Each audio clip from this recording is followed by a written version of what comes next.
힘과 스피드, 상대 허점을 읽는 정확한 눈, 그리고 다양한 기술까지. 가는 것은 아름답다. 어떻게 하면 저 경지에 오를 수 있을 것인가?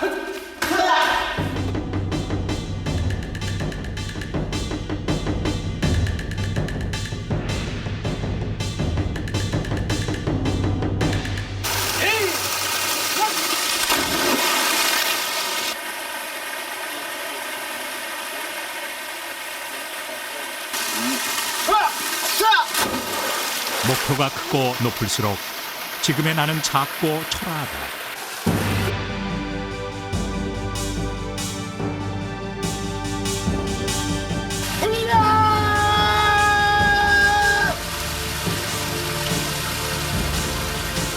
그러나 한계를 뛰어넘어 보다 나은 나를 찾으려는 젊은이들의 두 번째 여행이 시작된다.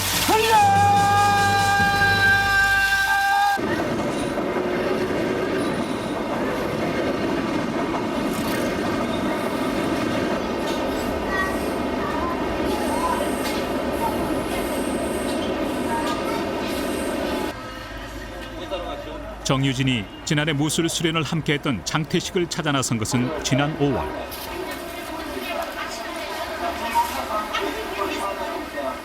장태식은 택견 수련장이 아닌 시장에 있었다. 나 바빠서 연락을 좀 드렸다. 연락이 안 되더라고. 이곳에서 일한 지 벌써 5달이 넘었다고 한다. 사가는 사람들이 모자라면 화내는 게 시장이거든. 조금 넘게 8kg. 무예 수련을 평생의 업으로 삼겠다더니 불과 몇 개월 사이에 한 말짜리, 두 말짜리 봉지쌀을 만드는 아르바이트생으로 변해 있다. 유진은 이 변화를 쉽게 납득할 수가 없었다.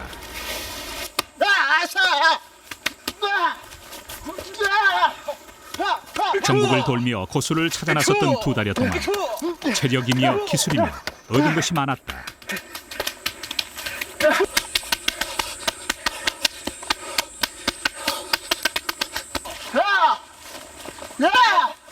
하지만 고수들과 몸으로 부딪혀야 하는 실전 대련은 두렵고 힘든 여정이었다.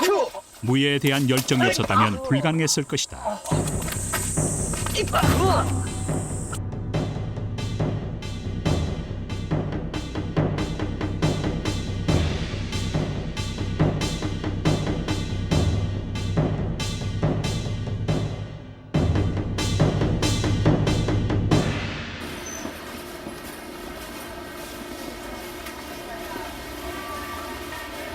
요새 운동 안 하고 있어요?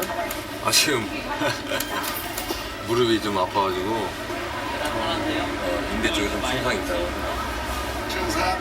그래서 이제 가끔씩 지금 자주는 못 나가고 전수가 나와서 거울 앞에서 폼 잡고 그런 거 위주로 하지. 스트레칭 같은 거 하고 심하게는 못하고 어려우니까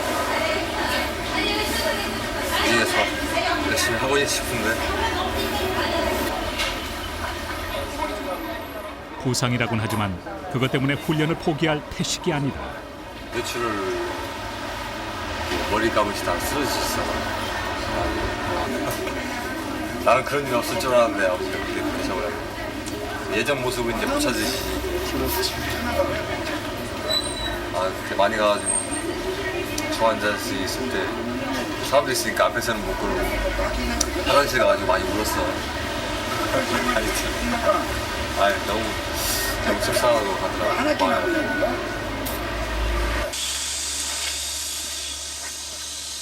지난해 태식의 1차적인 목표는 실력을 키워 후배를 이기는 것이었다.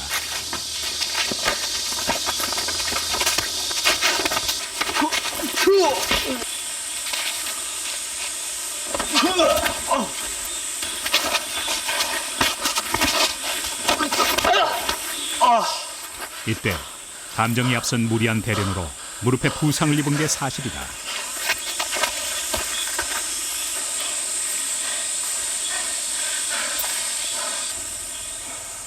하지만 그 부상은 여름이 끝날 무렵 거의 나아갔다.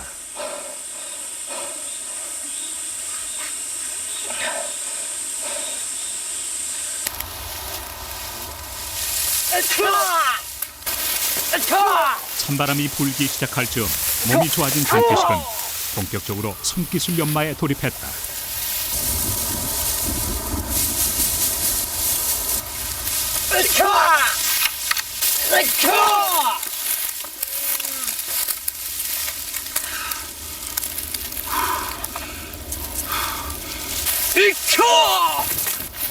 빠르고 힘있는 발질에다 손기술까지 가미된다면 더 강해질 거란 생각에 수련은 날로 강도가 높아졌다.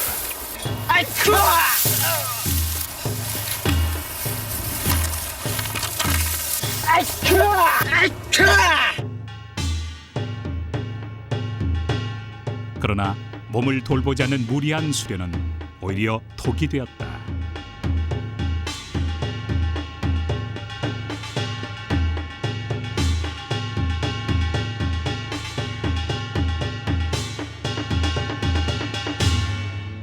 그 무렵 아버지까지 쓰러지자 태식은 무술에 대한 생각이 바뀌었다. 사람은 이제 건강에 중요성을 새삼 느낀 거지. 무술도 이제 나는 실전 그런 개념에서 약간 이제 변화가 생긴 게 뭐냐면 건강 무술이라고 해야 되나? 21세기 무술은 이제 더 이상의 최배달과 같은 그런 실전의 무술이라기보다는 자기 만족과 건강을 위한 방향으로 바뀌어야 되지 않을까라는 생각이 들더라고. 거기서 진짜 새삼 느꼈어. 건강한 일이면 정말 아무것도 아니야. 내가 직접 당연해 보니까.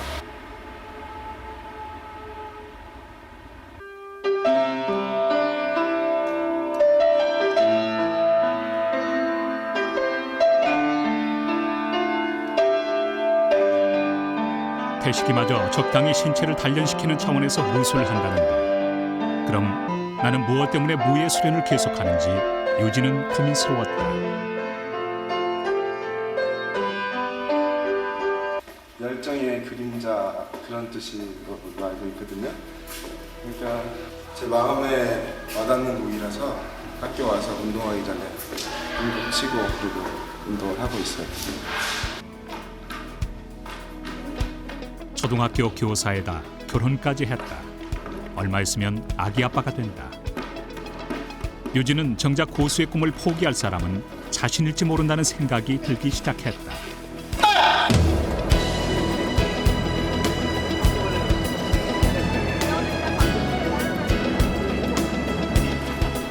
며칠 뒤 정유진은 인천으로 향하는 지하철에 올라 있었다.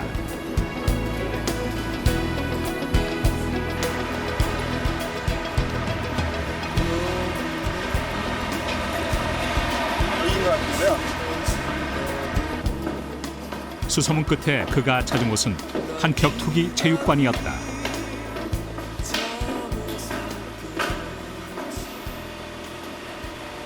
김재영 씨라고 작년에 인천 차이나타운에서 잠시 만났던 득진공사하는 친구예요. 나이는 아직 좀 어린 편인데 상당히 실력이 뛰어나고 대단한 사람인 걸로 알고 있어요. 그래서 꼭 한번 보고 싶어서 왔습니다.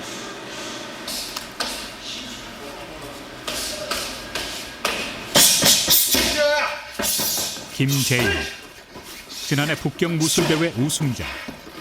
1년 만에 만난 그는 체격이 훨씬 좋아졌다. 그런데 체육관은 돌보는 사람이 없는 듯 모든 것이 낡고 허름하다. 김재영 같은 유망주가 왜 이런 체육관에 있는 것일까? 훈련을 돕는 사람 또한 같은 또래의 젊은이.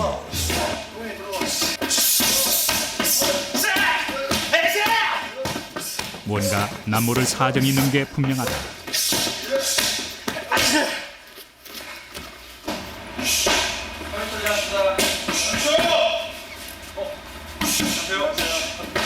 기억하시겠어요? 예. 네, 아이고. 계속 운동하고 있다고 들었어요. 그래서 인터넷이랑 이런 저런 데서 많이 찾다가 열심히 찾아서 이렇게 보러 왔습니다. 어떻게 여기까지 오셨어요? 한번 보고 싶어서요. 재영이가 익힌 무술은 최배달이란 이름으로 더 유명한 최영희 총재가 만든 극진가라데. 쌀벌하게 하는데요. 쌀벌하게? 예.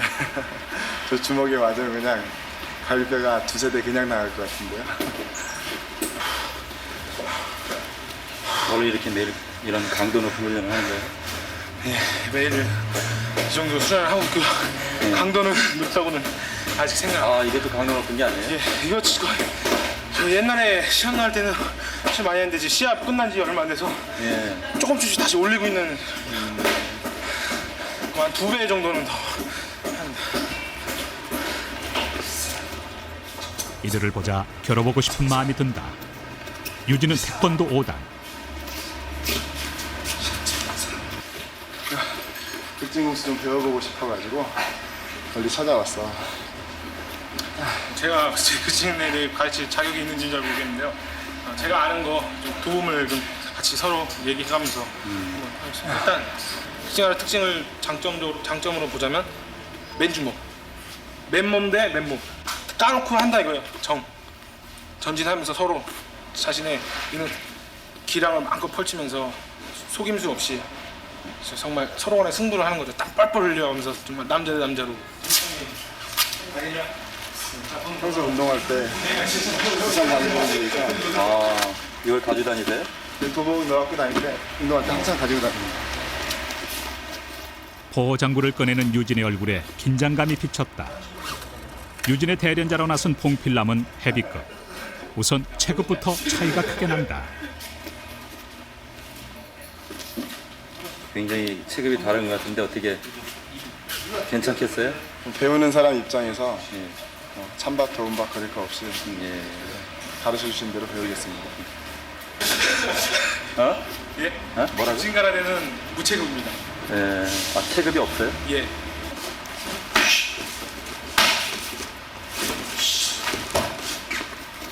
대련이 시작됐다. 탐색전도 없이 두 사람은 바로 공격에 들어간다.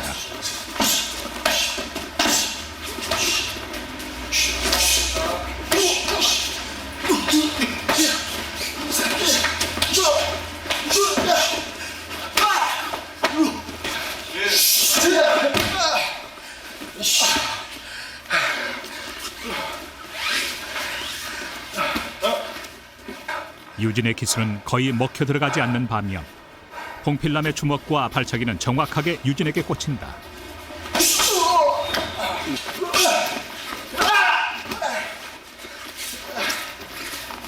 네! 40초! 9! 8! 7! 유진은 시종일관 고전했다. 4! 2! 1!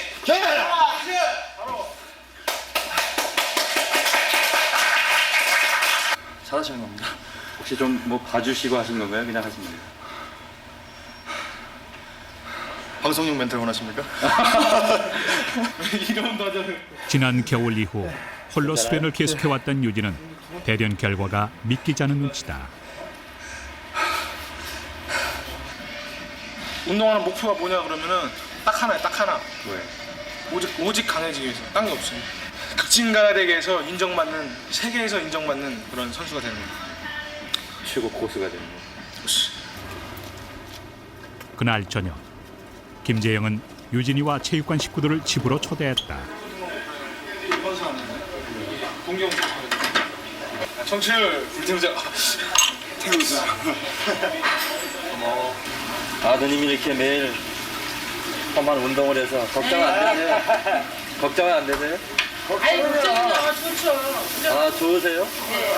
엄마 아빠 이렇게 열심히 하니까 애들도 열심히 살았으면 좋겠어요. 이제 아버님은 우리 저 재영군이 운동하는 거를 지원해주는 편인가요? 예. 뭐 저 하고 싶어서 하는 거니까 예. 열심히 그냥 대중을 뒷바라지만 해주는 거지. 부모님의 전폭적인 지지에다 나이도 젊고 힘과 기술도 가졌다. 재영은 거칠 것이 없었다. 저한테 그게 제일 보람된 것 같아요. 열심히 수련해서 내가 실력을 키우고 시합을 나가서 다른 사람과 승부를 할 수 있다는 게 그게 제일 저한테 보람된 것 같아요.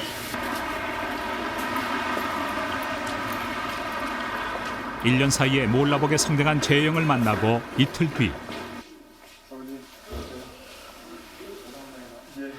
유진이 찾은 사람은 고등학교 시절 태권을 가르쳐준 사부였다. 어떻게 지냈는데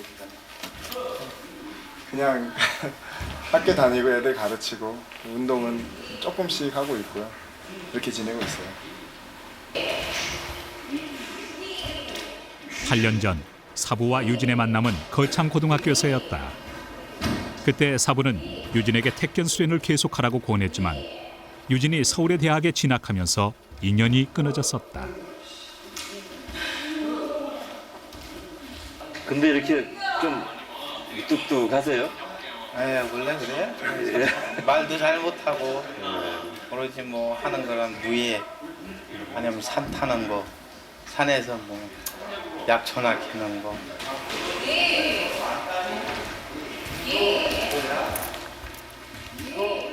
사부 박성호 씨는 7살 때 처음 택견을 접한 뒤 42살인 지금까지도 고집스럽게 수련을 계속하고 있는 고수다. 뒤통수 때리는 경우 그런 경우에 측면으로 빠져서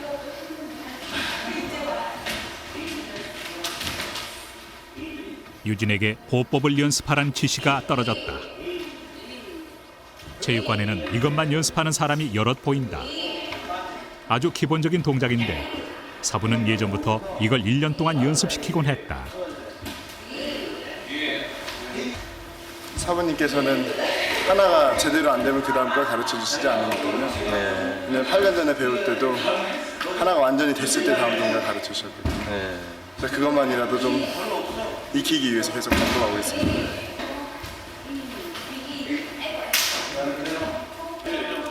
사부가 유진을 불러 세운 건 1시간이나 지난 뒤였다. 그 태권도에서 배운 기술이기 때문에 그것 좀 보자.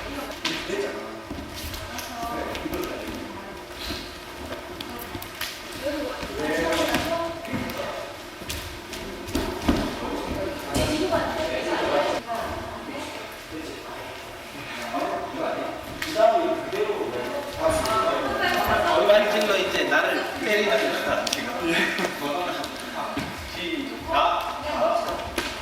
지나 공격을 무조건 하는 거야.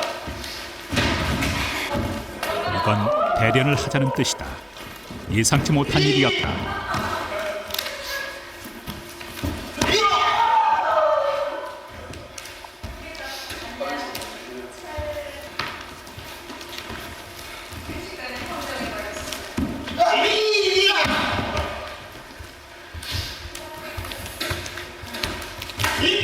사부의 발질 앞에 유진은 속수무책이었다.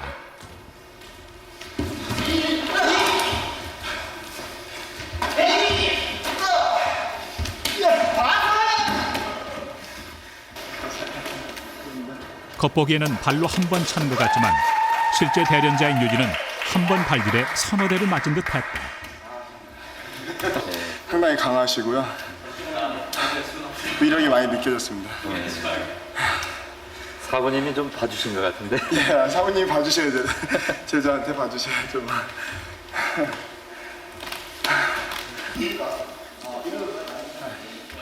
사부님 감사합니다.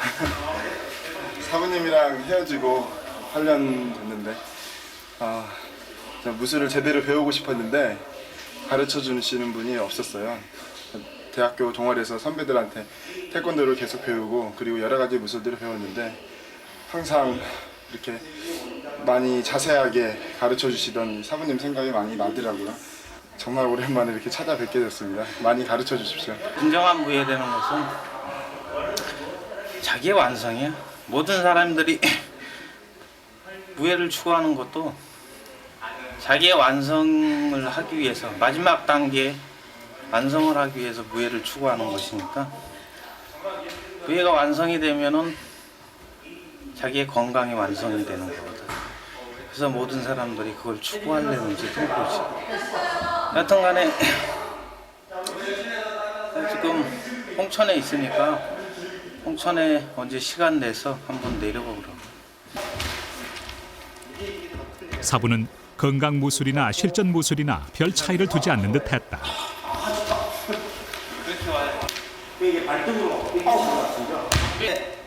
제대로 훈련하지 않으면 사실 건강에 아무 도움이 되지 않는다는 것이다. 실제 이곳의 제자들은 대부분 직장인인데 만만치 않은 실력들이다.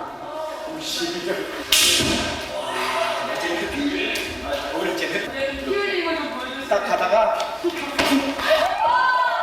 사람들은 발질 하나를 익히기 위해 시간과 정성을 투자하고 있다. 선생님은 좀 애기 같으시죠? 아, 애기 같으세요?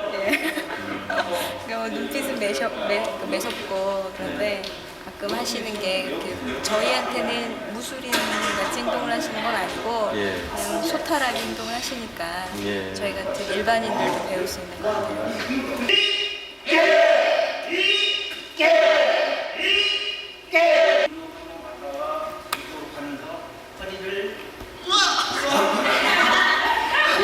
이게 안 닿으면은 무예인으로서 자질이 없는 거야. 무예를 한다고 자처하는 유진의 몸이 더 굳어 있는 것 같다.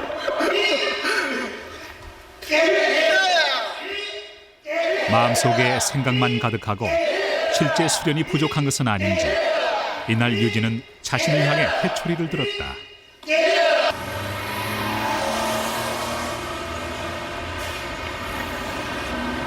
며칠 뒤 유진은 퇴근하는 길에 또다시 재영의 체육관을 찾았다.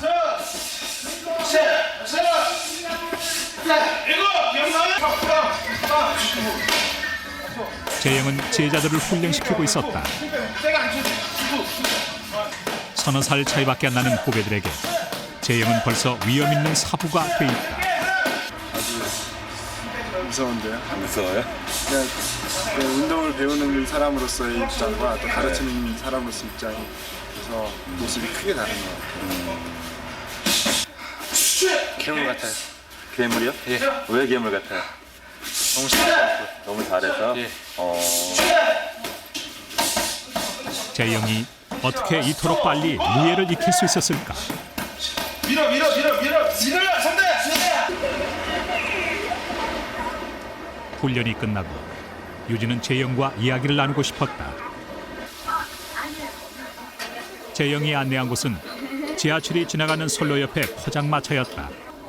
평소 자주 찾는 곳이라고 한다. 의자가 너무 좋다. 천천히 기차 지나가요. 기차 지나가서 그럴 때마다 좀 더 넓게, 좀 더 크게 그런 곳으로 가서 강해지다는 생각도 하고 그래 놀기가 참 좋아요. 가끔씩 힘들어갖고 왔을 때는 좀 떠나고 싶다는 생각도 들고요. 진짜. 대학 1학년. 재영은 그 또래 젊은이들과 확연히 달랐다. 공부도 연애도 취업도 관심 바뀌고 오직 무술뿐이다. 근데 왜 그렇게 열심히 하는지 그게 참 궁금해요. 누구나 다 운동하는 사람인데 다 하는 거예요. 보다 나은 나 강해지기 위해서. 근데 무술을 하는데 강해지는 것만이 다는 아니잖아. 강함만이 전부 아니라고 하셨는데요. 정말 어느 정도 공감은 하지만 정말로 강함이 없는 무도가 무슨 소용일까요? 운동 자체가 강해지려고 하는 건데 네가 주먹이 강해지고 발차기가 강해져서 어쩔 건데. 오직 강해지려 한다는 말에 유진은 반기를 들었다.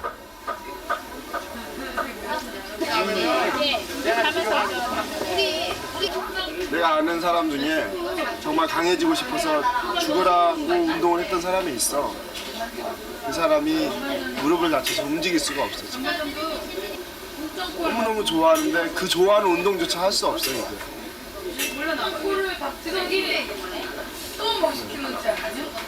강해지는 것만이 다는 아니라는 생각이 들어. 지금은. 재영은 순간 말문이 막힌다.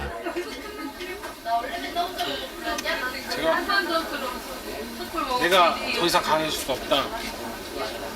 내가 다친다. 내가 더 이상 강해질 수 없다. 이런 생각을 해본 거예요. 저는 여태까지 항상 제가 실패할 거라는 생각을 안 해봤어요. 열심히 하면 나는 할 수 있다 이런 생각을 하지. 근데 말씀 들어보니까 또 잘 모르겠네요. 자신의 부족함이 안타까운 정유진과 세상 속에 나가본 적이 없는, 그래서 두려움도 없는 김재영. 진정 강하다는 것이 무엇인지 참 무예의 길을 찾고 싶은 두 젊은이는 이날 밤 중대한 결심을 한다.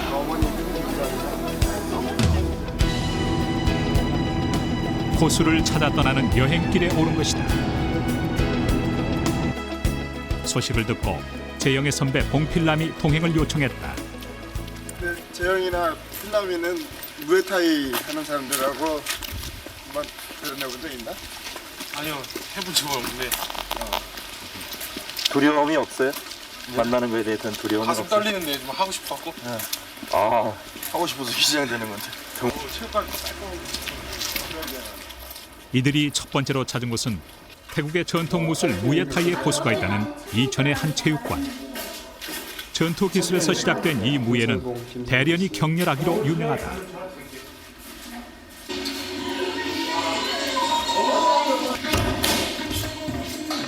주말 오후 체육관은 훈련 중인 젊은이들로 가득했다. 그들 사이에서 강하고 날렵한 몸놀림을 보이는 한 사람을 발견했다. 한쪽 팔이 없는 젊은이. 그가 고수였다.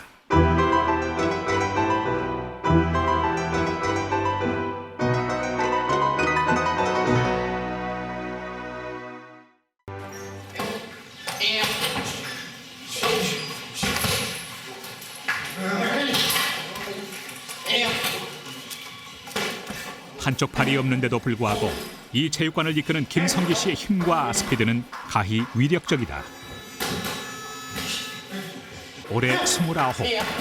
현역에선 은퇴했지만 무에타이계에선 전설적인 이름으로 남아있다. 작년에 K1 그랑프리 대회에서 2위 하셨다고. 핸디캡이 있는데도 좋은 성적을 거둘 수 있다는 참 대단하다는 생각도 들었고요. 이런 좌절 같은 것도 많이 겪지 않았을까, 어떻게 이겨냈을까 그런 궁금함도 생기고 그래서 한번 이렇게 찾아오게 됐습니다. 이게 다 우리 시합하신 자료를 모아놓은 거예요? 자신의 경기 모습이 담겨있는 비디오 테이프이 줄잡아 100여 개. 김성기 씨는 우선 은퇴 직전인 작년 대회 모습을 보여주었다.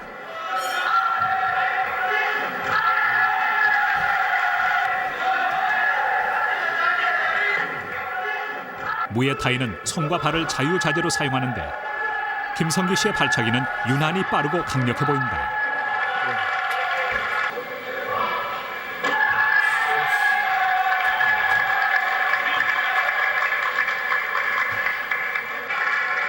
한쪽 팔이 없다는 약점을 빠른 기술로 커버한 것이다.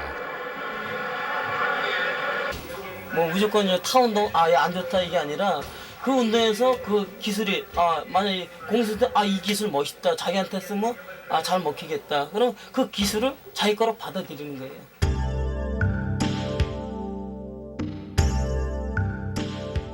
김성기 씨가 처음 시작한 무예는 태권도. 그런 그가 무에타이의 매력에 빠져들 무렵 공장에서 일하다 프레스 사고로 팔을 잃고 만다.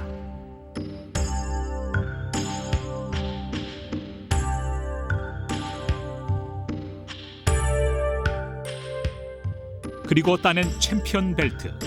사람들은 우연이라고들 말했다.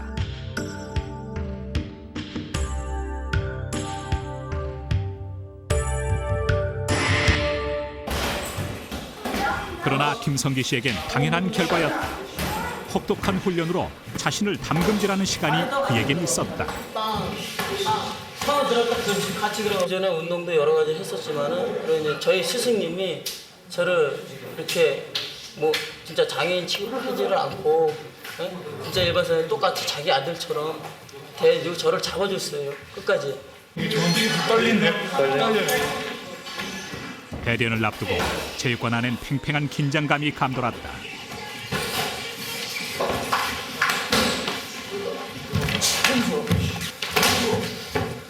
대련은 초반부터 격렬했다.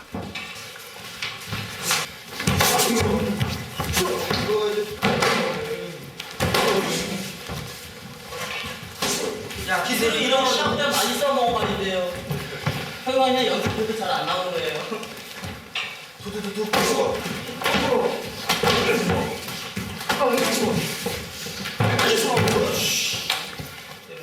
그러나 재영은 한 차례 다운을 뺏는 것으로 만족해야 했다.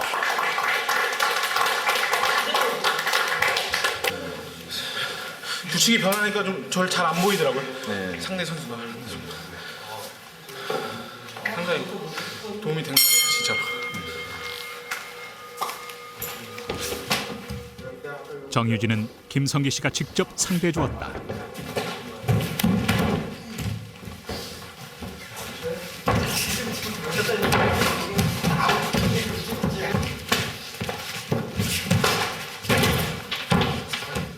김성기 씨는 적당히 유진의 공격을 받아주며 자신은 적절한 공격을 하지 않는 것이 역력했다.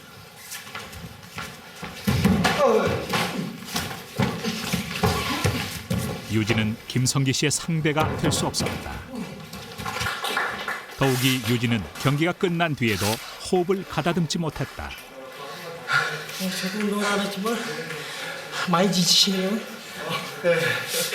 운동을 많이 못해서. 기술은 나중이고 우선은 체력이 받쳐줘야지 자기가 끝까지 싸울 수 있는 정신력이 생긴다. 체력이 없으면 암만 잘해도 초반이나 중반에서부터 벌써 상대한테 밀린다. 암만 상대가 실력이 없어도. 이번엔 봉필남의 차례.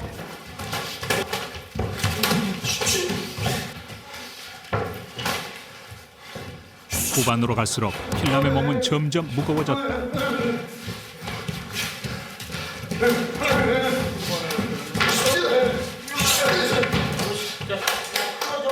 대련이 끝난 뒤 지쳐버린 것은 필남 쪽이었다. 상대 선수는 두 게임을 뛰었는데도 오히려 괜찮았다.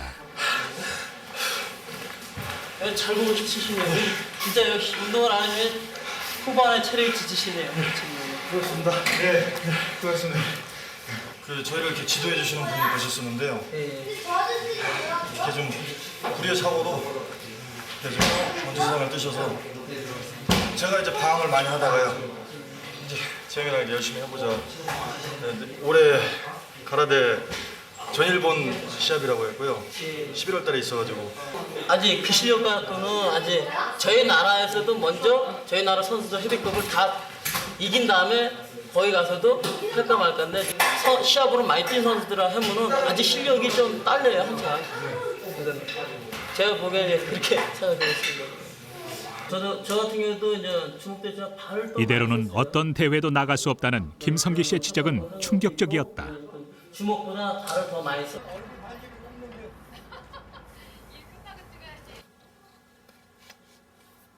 그동안 여러 대회에서 실력을 인정받아온 재영은 극진 가라데계에서 무서운 아이로 통한다. 저 일본 청소년대 우승한 트로피입니다. 청소년 예. 전 일본에서요? 예. 이번 이제 성인 첫 데뷔전이죠. 공수에 있어서 성인 데뷔전으로 아시아 대회를 나갔는데 8강 진출하고 감투상 입상하고. 이제 겨우 20살인 재영이 이만큼 성장한 데에는 교통사고로 세상을 떠난 사부의 영향이 컸다. 이 사부는 바로 선배 봉필남의 친형이다. 선생님께서는 참 강한 분이셨죠. 강한 물러섬 없으시고 어떤 상황 속에서 저 한번 아프셔갖고 문병을 간 적이 있었는데 오지 말고 운동하라는 식으로 운동하라고 말씀하신 거고. 이거는 제가 고2 때 승률을 이제 잃고 나서 잠시 방황했을 때가 있거든요. 운동을 계속하라는 사부의 유지를 받들기 위해 재영은 고통스러운 홀로서기를 시작했고 그 결과 지금의 실력을 얻게 된 것이다. 그동안 재영은 자기와 같이 극진 가라데를 하는 이들만 만나왔다. 세상에는 강한 무도인이 얼마든지 있는데 그들과 겨루어 보지도 않고 우물한 개구리식으로 잘난 체를 한 것은 아닌지 자꾸만 마음이 무거워진다. 가게 한쪽에는 50년대 초 60마리 황소와 맞서 47마리의 뿔을 꺾는 대력을 과시했습니다. 세계 무술인과 100여 차례 대련에서 모두 승리해 최고의 파이터라 불리는 최영미. 어떻게 하면 그렇게 강해질 수 있을까?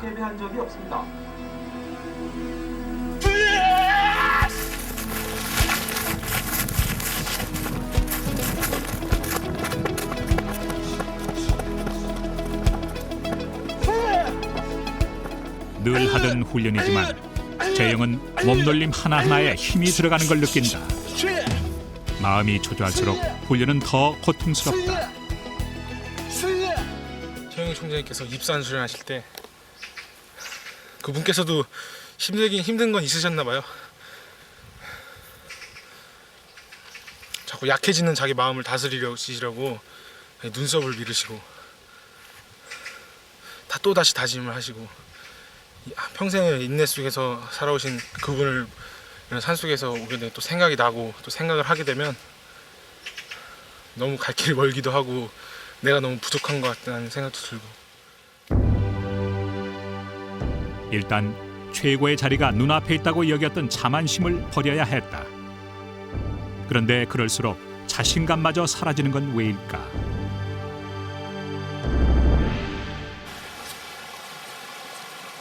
그 무렵 정유진은 강원도 홍천에 있었다.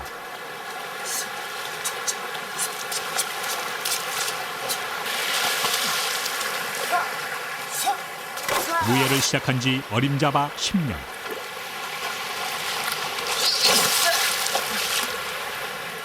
태권도 5단의 실력은 거저 얻은 것이 아니다. 그런데 거기서 한 발 더 나가는 것이 지난 10년간 버텨온 것보다 더 힘들다.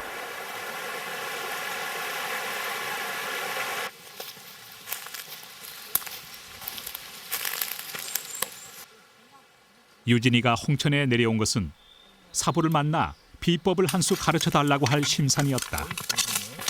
그런데 사부는 산에서 약초 캐는 일만 하고 있다.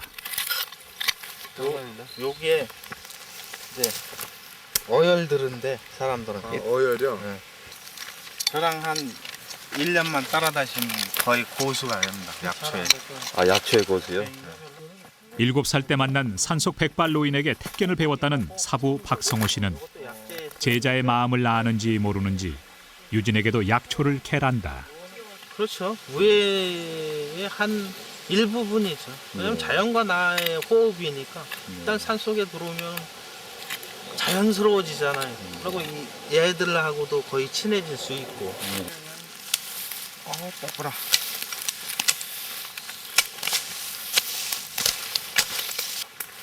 끊어졌네? 중간에? 아, 이런. 벌써 끊어졌어요? 못내 아쉬워 유진은 자리를 뜨지 못했다. 중간에 이렇게 잘렸네. 잘못은 했지만 금세 원인을 찾아내는 유진을 보고 사부는 한마디 일러준다. 급하게 캐는 게 아니라 천천히 아주 살살 애다루시 다뤄갖고 그 안에 있는 진 면모를 봐야지 겉에 이렇게 있는 것만 일단 성취욕으로 캘라 그러니까 그걸 안에 거를 잊어버린 거지.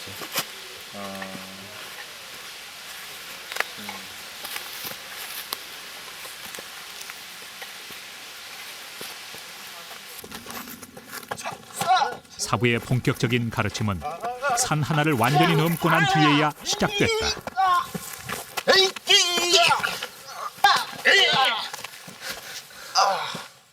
먼저 보여준 것은 바람 같은 택견의 손질. 질 않고 이제 스쳐 지나가게끔. 예. 그럼 원래 기술이 제대로 들어갔으면 어떻게 해? 들어가면 여기서 이렇게 걸리죠. 이렇게 걸려서 이렇게 목이 이제 돌아가면 목이 안 돌아오는데요, 사부님? 다음 동작이 이제 안 돌아오죠. 목이. 예.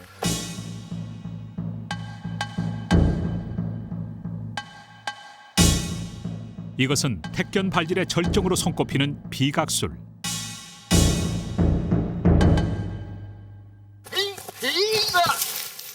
깎아내리기, 솟구치기, 휘돌차기 등 다양한 기술이 포함된 비각술은 그 위력이 손질의 3배 이상이라더니 과연 유진은 정신을 차릴 수가 없다. 기본기를 확실히 닦아야 돼. 기본이 중요한. 그래야만이 비각술을 할 수가 있어. 처음부터 비각술은 안 돼. 예, 알겠습니다.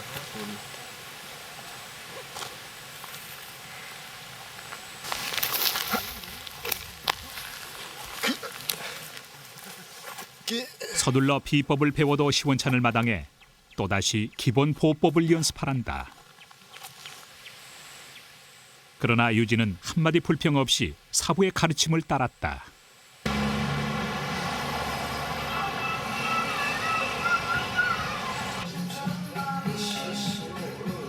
그 무렵 재영과 필람의 훈련도 점점 그 강도가 높아지고 있었다.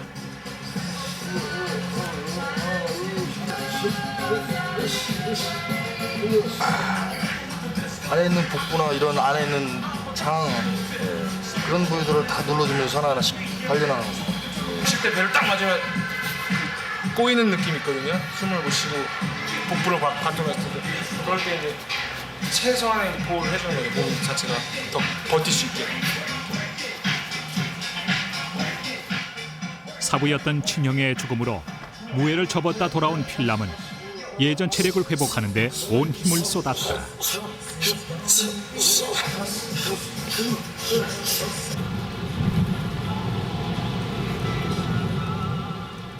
부슬부슬 비가 내리는 밤이었다. 홍천에서 올라온 유진은 퇴근 후 재영과 함께 또 다른 고수를 찾아 나섰다. 얘는 이제 중급 과정하는 곳인데 이곳은 태극권 수련원. 사람들은 전혀 힘을 쓸 것 같아 보이지 않는 체조 같은 동작을 반복하고 있다. 노는 거죠. 그러니까 태극권에 누가 최고수인지 몰라도 그러니까 어느 경지가 최고의 경지인지 몰라도 아마 원장님 경지 정도 되면은 그 최고 대열 안에는 끼실 그 정도의 수준은 된다고 생각하고 있습니다. 혹시 그냥 머릿속으로 컨트롤 그리면서 예, 저는 외출했던 태극권의 고수 박종구 씨가 돌아온 것은 밤이 꽤 깊은 뒤였다. 네, 안녕하세요.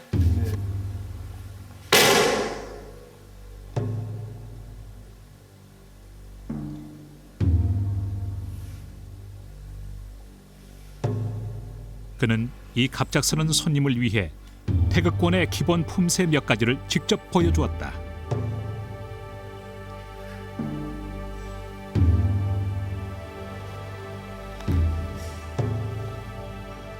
근육의 움직임이 느껴지지 않고 무척 가벼워 보인다. 저 상태로 어떻게 무예의 달인들을 상대할 수 있을까? 순간 수련장 안에 강한 힘의 기운이 감돈다.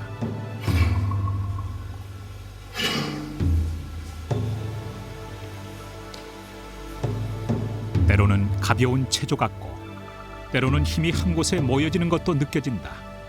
그러나 단 한 차례도 고수의 호흡이 느껴지지 않았다. 자기가 큰 힘을 길러서 상대를 이기는 게 아니에요. 태극권의 어떤 그 격투 기술의 기술 체계는 조그만 힘을 가지고 이제 상대를 이기는 거야. 그리고 이렇게 좀 늦게 해가지고 늦게 출발해서 빠른 상대를 이기는 거거든요.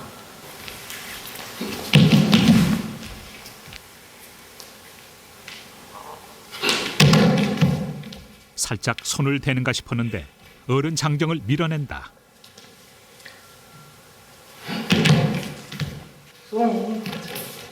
이번엔 재영이를 상대로 시범을 보였다. 100kg의 재영이도 똑같이 뒷걸음질을 친다. 짧은 순간의 일이었다. 이렇게 막잖아요. 되게 오면 이렇게 막거나 이렇게 막는 게 아니고 와봐요. 그렇죠? 다시 와봐요. 이렇게 편안한 상태로 확 만들어서 그 다음에는 어디로 발바닥에 단 상태가 그대로 돌아가더라.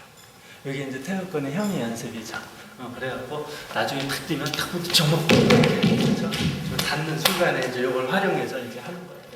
힘을 힘으로 맞서지 않는다는 이 비법은 오직 강함만을 추구하는 재영에겐 이해할 수 없는 것이었다. 이때 재영이 문제를 제기하고 나섰다. 태극권이 아닌 분들과 대결에 있으신 손을 대지 않지 않습니까? 그럼 예를 들어 한 번만 제가요. 그러면 보통 다른 무술은 상대를 때리지 붙잡지 않는다는 것이다.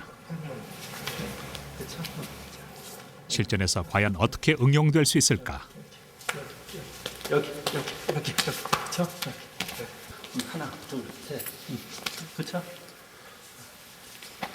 좀 더 했으면 좋겠는데. 재영의 공격에 고수는 단 한 번도 맞지 않았다.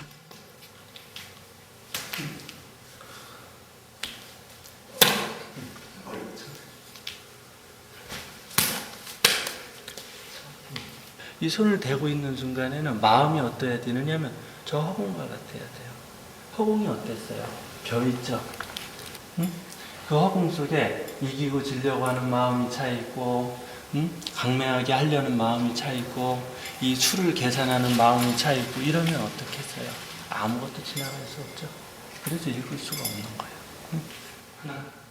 그렇다면 그 허공과 같은 마음을 갖기 위해선 어떻게 해야 할까?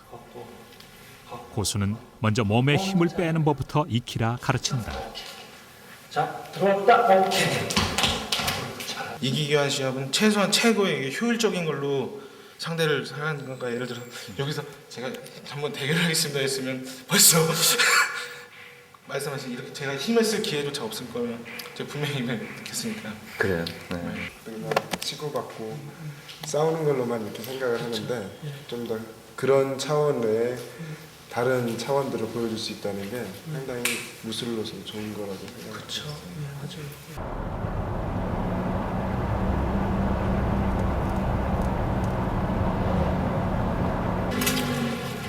유진이 홀로 찾아간 곳은 지난해 만났던 대동유 합기유술의 김윤상 총재.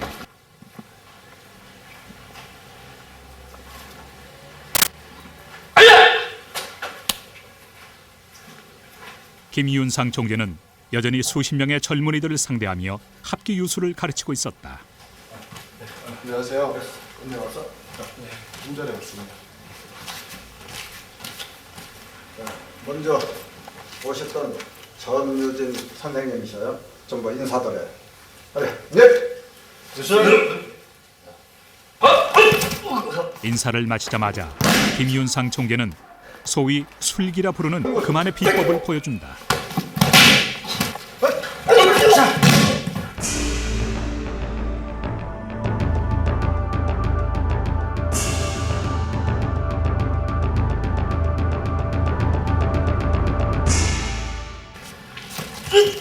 그저 손목을 잡았을 뿐인데 장정 두 사람이 꼼짝을 못한다. 이 손을 지금 안 놓도 상대편을 지금 들어간 거야 지금.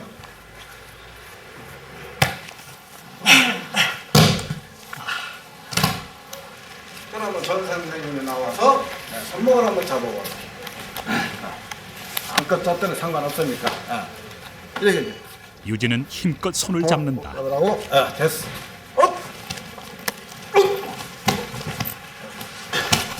그러나 꺾여 넘어진 것은 오히려 유진이었다.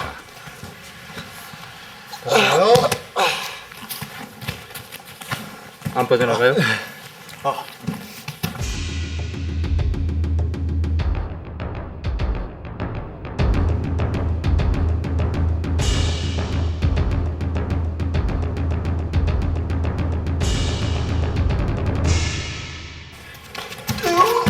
유진은 완전히 압도당했다. 1년 사이에 김 총재의 술기는 더욱 강해진 것 같다. 내 마음이 조금 별로 좋지 않기 때문에 전 선생님을 700, 5천까지 달려갔다 오는 기합을 한번 줄 거니까 여러분들이 몇 분 만에 갔다 오는가 잘 지켜봐 주시기 바랍니다. 유진은 한편 당황스럽고 한편 부끄러운 마음으로 거리에 나섰다. 제 때문에 선생님께서도 같이 벌받으신 것 같아서 죄송합니다. 아닙니다. 어른님께서 항상 애정의 표현이 항상 아, 이게 애정의 표현이신가요? 예, 맞습니다. 갑자기 기합을 주셔가지고. 고작 1년간의 훈련으로 술기를 연습할 수 없다는 건 김 총재가 더 잘 알 것이다.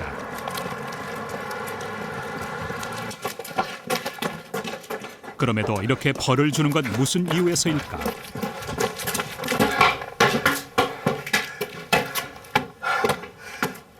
유진은 1시간이 넘어서야 다시 체육관에 도착했다.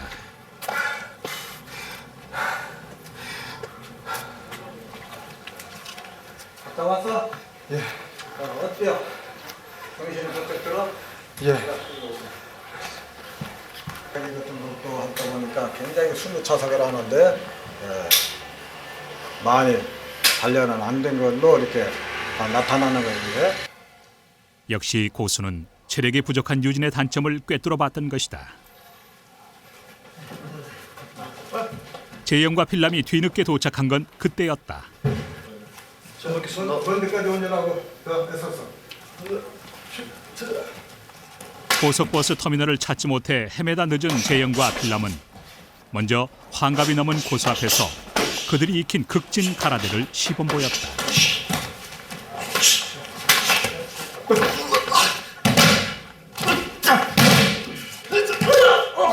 그 답변으로 김 총재가 보여준 것은 합기 유술의 급소치기 방법들. 이렇게 한다고 말이에요.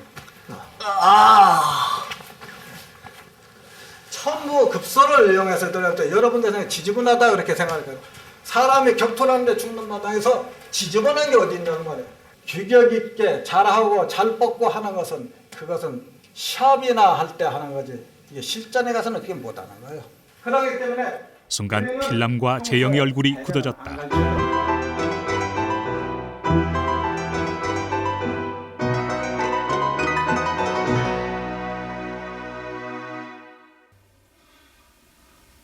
다시 한번 하고 싶어요. 배워보려는 입장이에요. 이때 재영이 대련을 자처하고 나섰다. 재영에겐 시합용이란 말이 수준 낮은 무술이란 뜻으로 들렸다.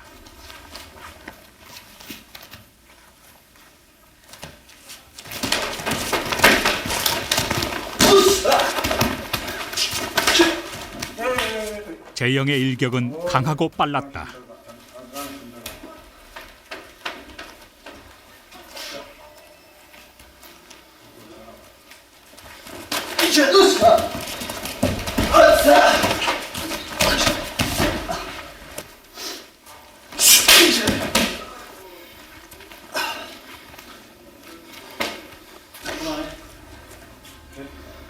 재영의 일방적인 승리였다. 일순 장내는 무겁게 내려앉았다. 다시 한번 하고 싶어요. 그러자 이번엔 김윤상 총재 수제자와 필람이 맞붙었다.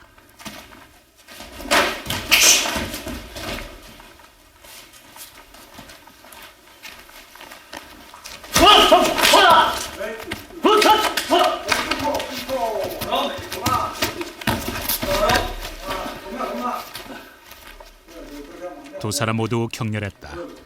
여기서 지면 자신의 무술이 하급 무술이 되는 것 같은 이상한 분위기가 흐르고 있었다.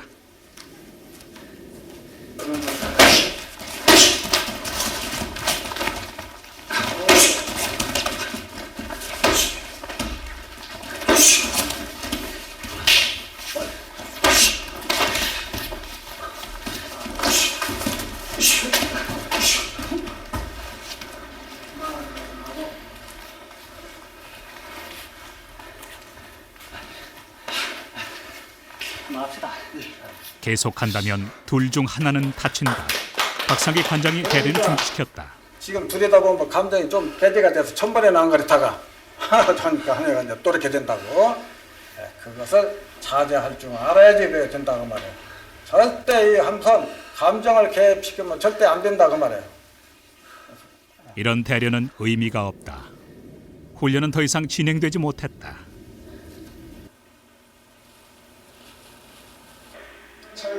그날 밤 세 사람은 왜 그렇게 흥분했던 것인지 진지한 토론을 벌였다. 문제는 합기 유술의 특징을 강조한 김 총재 말을 오해한 데서 비롯됐다.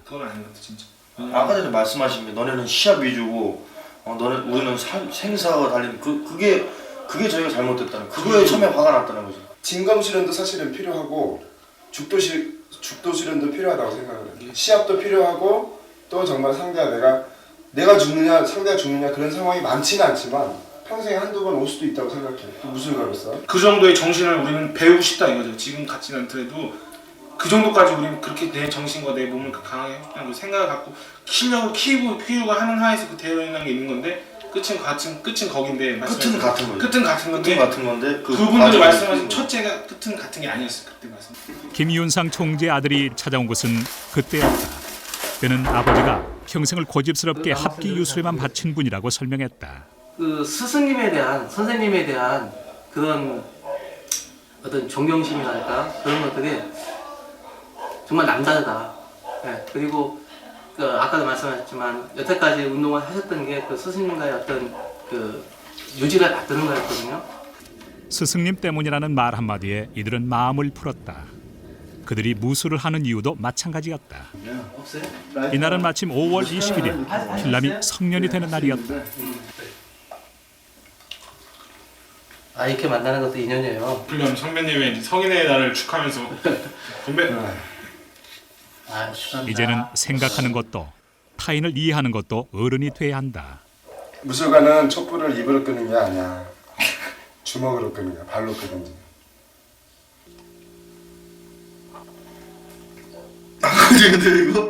힘으로 될 것도 아니고 주먹질을 하면서 바람을 일으킬 수도 없고. 근데 가까이 가. 힘 좋기로 둘째가라면 서러운 재영이도 치는 거하고도 달라.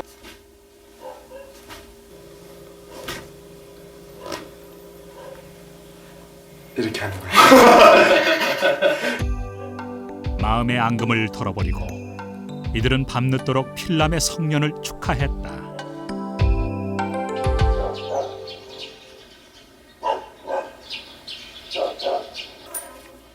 다음날 새벽 필람은 일어나자마자 아침 운동을 시작한다. 100kg의 체중을 두 주먹으로 버티며 무려 300개를 해댄다. 일단 하나하나씩 목표 잡아나간 게 일단 7월 달까지만 적어달면 1000개. 1000개를요? 예. 목표를 향해서 하나씩 정진해 나가는 것이야말로 급진 정신입니다. 유진은 새벽 안개를 뚫고 거리를 달렸다. 직장도 있고 가정도 꾸렸고 유진은 무술에만 전념할 수 없는 자신의 처지가 안타깝기만 하다. 그래도 이 길을 멈추고 싶지 않다. 유진과 재영은 금산을 떠나기 전 다시 체육관에 들렀다. 새벽 5시 30분인데 김윤상 총재와 제자들의 훈련으로 체육관 안엔 열기가 대단했다. 빠져나가든 못해. 나 손을 놓고 싶어도 못 놓는 거야 지금. 김 총재의 이 새벽 훈련은 벌써 20여 년이 넘은 일이라고 한다. 공격 들어오는 것을 피한다는 건 어려운 거야. 그러니까 나도 똑같이 들어가야지 살지, 안 들어가면 죽는다. 아유, 지치지도 않으세요, 성재님? 예? 젊은 사람보다 더 그냥. 그렇게 지치면은 호흡이 불안하면 못하지. 예.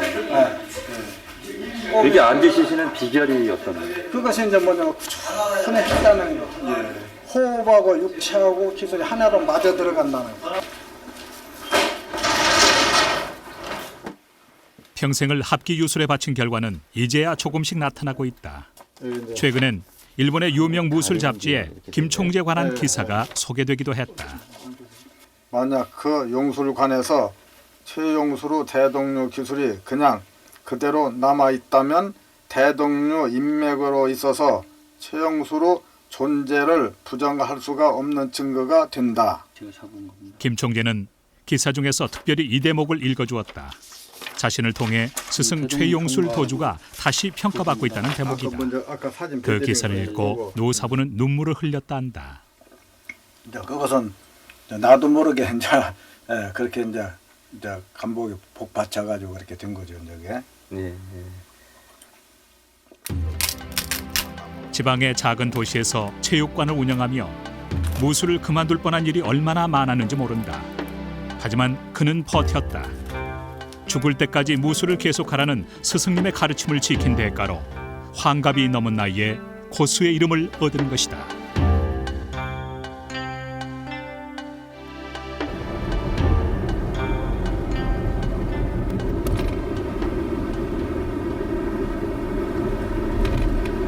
중국에서 팔극권의 최고수인 오련지 노사께서 이곳에 오셨다고 들었어요. 그래서 한번 찾아뵈려고 왔습니다. 굉장한 고수신가요? 팔극권이 어떤 실전 무술로서 상당히 유명하고 대단한 무술인데 거기서 최고수니까 아주 대단한 분이십니다. 안녕하세요. 팔극권의 고수 오렌지 씨는 느닷없이 찾아온 한국의 젊은이를 반갑게 맞아주었다. 什么台阶？他也知道。 그는 중국 7대 장문 중 하나로 300년이 넘는 팔극권 역사의 정통 계보를 잇는 인물이다. 정말 중국인하고 일본이 이렇게 할 수 없다. 정말 대단한 민족이다. 이렇게 말씀하세요. 30번 이상은 말씀. 그런 말씀을요? 예. 어제 축구가 이겼으니까 한국이 이겼으니까 오늘은 쉬어야 된다 그래서 어저께 술을 한 3시까지 먹었습니다. 예. 사진 촬영 중인 고수의 팔극권 품새는 그다지 어려워 보이지 않는다. 이 자세로 40분 달려. 아, 이 같은 자세로요? 유진의 마음을 알아챘는지 다시 한번 품새를 보여준다. 팔극권은 품새가 화려하지 않으나 위력은 대단한 것으로 정평이 나 있다. 회사가 되면요 네. 양아들이 됩니다. 선생님은 저를 아들이라고 부르고 선생님은 아버지라고. 그리고 거기서 우리 맹촌 사형들 전부 선생님과 아버지와 아들 관계다. 혈연 관계. 고수는 제자를 상대로 간단한 공격법도 보여주었다. 그냥 가볍게 하시는 것 같은데 이렇게 넘어가시는 건가요? 저 정유진이 한번 주먹.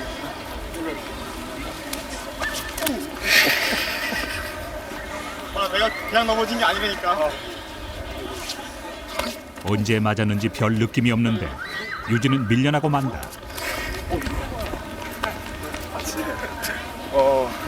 예, 와서 가볍게 치는데도 온 몸에 힘이 체중이 완전히 다 저에게 실리는 거예요.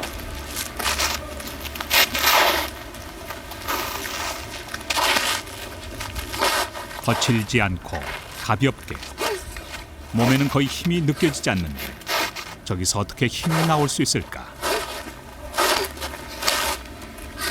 사람들은 온몸의 기를 모아 한 번에 쏟아내는데 그 비법이 있다고들 한다.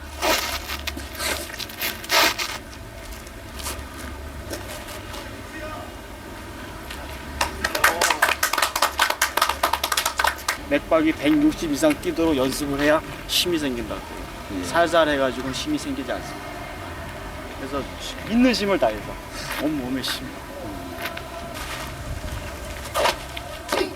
그러나 겉보기엔 호흡 한 점 흐트러짐이 없다. 중국에서 실전 무술로 명성을 얻었다는 팔극권의 대련 모습을 직접 보면서도 유진은 어떻게 하는 건지 알 수가 없다.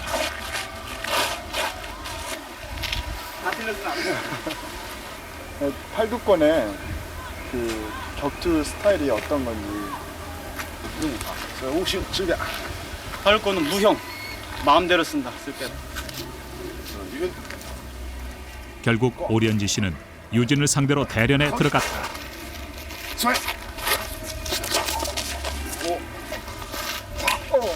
아주 짧은 가격이 이어진다. 그러나 그 단타에 유진이 밀려난다.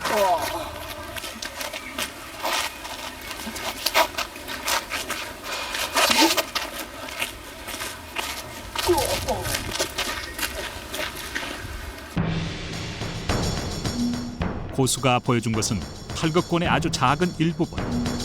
소박하고 단조로운 동작 속에 엄청난 힘이 숨어 있다. 때려서 미안하대. 그냥 이렇게 때려서. 아, 예. 이 대단하신 고수분께 이렇게 배운 걸로도 참 영광스럽게 생각합니다.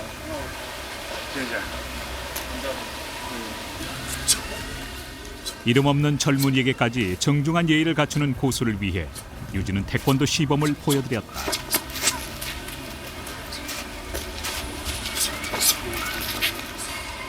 아주 진지한 자세로 유진의 태권도를 지켜본 고수는 칭찬을 잊지 않는다. 그는 자기 무술만이 최고라는 편협한 생각을 갖지 않은 분이었다. 아니 저 쿵푸 아주 좋다. 다 쿵푸라고 그래. 수련해서 어느 정도의 단련이 된 경기를 다 쿵푸라고. 너무 부족해가지고 부끄러운데요.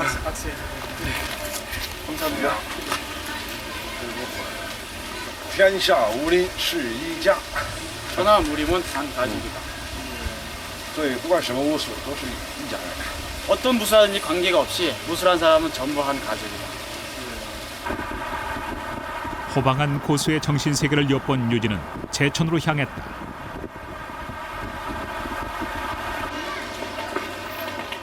인터넷을 통해 알게 된 한 태권도 고수를 찾아가는 길이다. 박승동, 태권도 7단. 태권도 도장을 열어 어린아이들을 가르치는 그의 첫인상은 그리 특별할 것이 없어 보인다. 어서 오세요. 네, 반갑습니다. 이건 웬 도복인가요? 이 저기 정유진 군 왔는데 그 운동하는데 좀 더 열심히 하라고. 고맙습니다. 앞으로도 열심히 해야겠네요.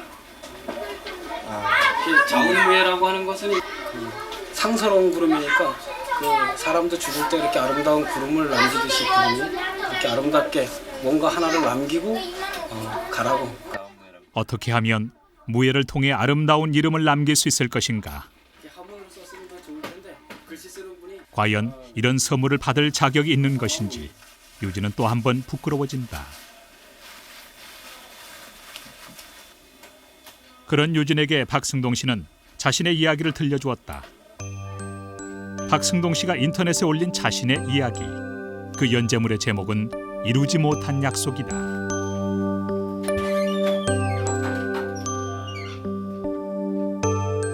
박승동 씨는 성공한 이야기가 아닌 실패한 이야기를 공개해놓고 있었다. 제가 고등학교 3학년 때 한 소녀를 만나요. 네. 이제 갔다 우연히 꽃 한 송이 받은 게 인연이 돼가지고 이제 그 상당히 몸이 아팠었는데 그 아픈 소녀하고 어느 날 약속을 합니다. 이제 금메달을 따주겠다, 따달라 그래서 금메달을 달라 그래서 그 금메달을 이제 갖기 위해서 갖다 주기 위해서 많은 노력을 해요. 노력을 하는데 글쎄 그때가 뭐 참 꽤 오래됐네요, 세월이. 벌써 20여 년 전의 일이다. 어려서부터 유난히 태권도를 좋아했던 그는 주변 지역에서 손꼽히는 유망주였다.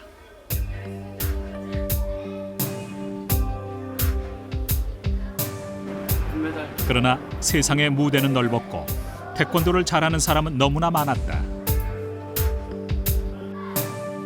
소녀와의 약속을 지키기 위해 부단히 노력했지만 금메달을 따주기로 한 바로 그 대회에서 그는 은메달에 그치고 만다. 박승동 씨의 태권도는 그때부터 새로 시작됐다.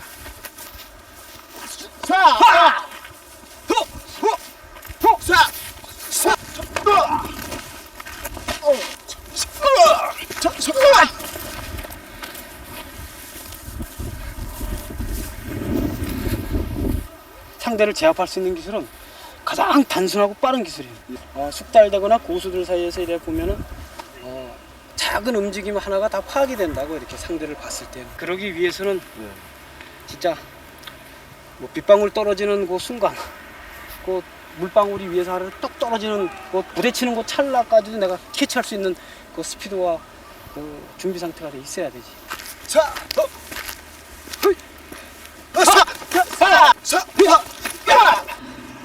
이날 유진은 기술에 스피드를 더하는 방법을 배우는데 주력했다.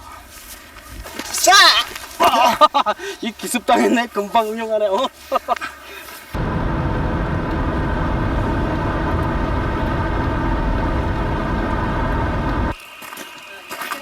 그날 밤 유진은 박승동 씨를 택견사부 박성호 선생의 집으로 안내했다. 박승동 씨가 꼭 한번 만나보길 청했기 때문이다. 소멸기 같은 경우는 이제 많이 쓰죠. 수동 타고 들어가면서. 그 덕에 부인과 아기는 집 밖으로 밀려난 신세가 됐지만 박성호 선생은 이런 방문이 고맙고 즐겁기만 하다. 이건 서로 다른 무예를 하는 고수들끼리의 만남이다. 그러니까 이거를 못 본다는 얘기지. 제가 이 상태에서 들어가면 이렇게 들어가는 건데 이걸 세 방까지 채공화해서 때리는 거예요, 공중에서. 자, 갑니다. 이건 유진이가 한동안 연습해도 익히지 못한 비각술이다. 그러니까 이런 공격들을 거의 주로 해요. 그게 실전에서 활용되는 그런 공격들인가요? 실전에서. 그러니까 이별이 이제 허를 찌를 수가 있죠. 이렇게 딱 공격을 하다 보면 들어오면 이제 상대가 일단 뭐 복싱을 하든 무술한 사람 일단 딱 들어오니까 들어오는 거 주먹으로 그냥 맞받으려고 했는데 갑자기 쑥 내려가면서 다리가 올라오니까 맞을 수밖에 없죠. 여기서 역시 고수들의 눈썰미는 남다르다. 들어가요, 이 다리. 박승용 씨는 비각술의 연속 동작까지 놓치지 않는다. 만약에 이 다리가 이렇게 떨어졌다면은 이게 옆으로 틀어졌다면 이 다리를 가지 이렇게. 고수의 진정한 의미는 참담 무예를 얼마만큼 고이 간직하고 마음을 간직하고 갈 수 있는가가 저는 고수라고 생각하지. 뭐 어떤 걸 화려한 기술, 어떤 걸 뭐 부시고 아니면 뭐 천옥력을 행사하고 전 그것만이 고수의 길이 아니라고 저는 생각하거든요. 그날 고수들의 만남을 지켜본 유진은 마음이 조급해졌다. 기본적인 발질부터 다시 연습해보기로 했다. 유진의 지도를 맡은 이는 박성호 선생의 제자 박병철.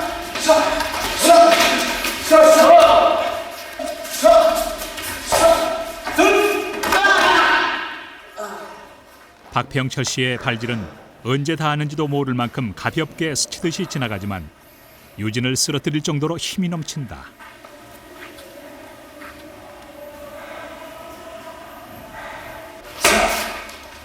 도대체 어떻게 하면 이걸 익힐 수 있을까?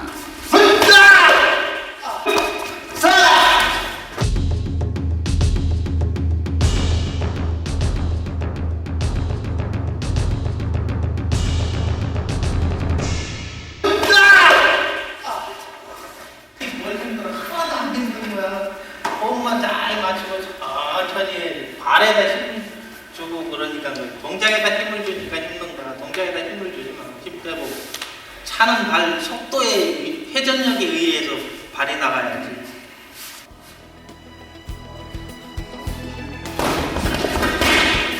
밤늦도록 유진의 연습은 계속됐다.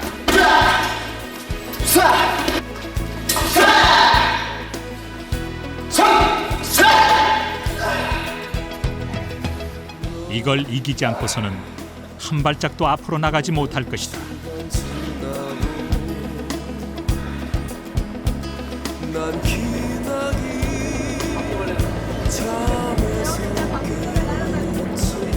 그 무렵 재영과 필람은 부산에 내려와 있었다. 극진 가라데를 하는 선배를 만나러 가는 길.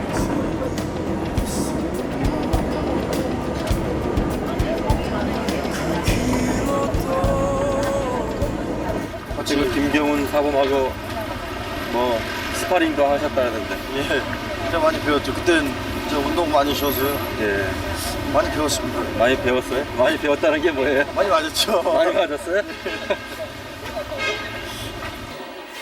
두 사람은 바로 체육관으로 가지 못했다. 필람의 손이 상태가 좋지 않았다.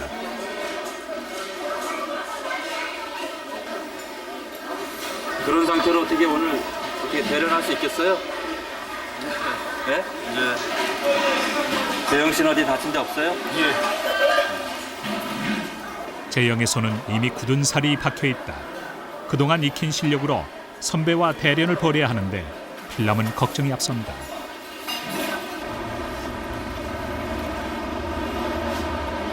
최영희 총재가 장시한 극진 가라데. 체육관에는 수십 명이 훈련 중이었다.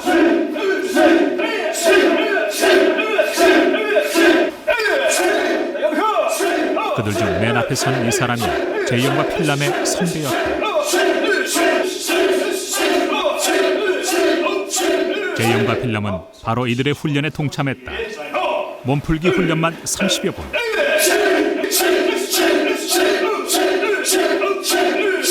극진 입문하서 그런 말씀 하시거든요. 극진 왜 이렇게 힘들게 가르치느냐 하는데 힘들게 가르치려고 힘들게 가르친 게 아니고 조금 이렇게 최영희 총재가 극진 가라데를 장시할 때는 못하지만은 기존의 무술들이 너무 단조롭고 형식적인 부분이 많다 보니까 그게 실제로 쓸 수 있는가 그런 의문을 말씀하셔가지고 다시 극진 같은 경우는 이렇게 스파르타적으로 몰입시켜서 술 1시간 반 하면 쫙 몰입시켜서 하고 그래야만 실력이 올라간다고. 김경훈 사범은 먼저 그동안의 훈련 상황을 물어본다. 훈련 내용을 알면 실력이 보인다. 지금 푸시업 늘리고 있지 않습니까? 300개씩 하루에 한다니까 한 번에 아니 10번씩 나가서입니다. 한 번 해야 된다. 한 번에 300개 해야 된다. 역시 저는 우물한 개구리였습니다. 특징 가라데 유단자는 20명 이상과 대련을 해야 한다. 재영과 필람도 나섰다.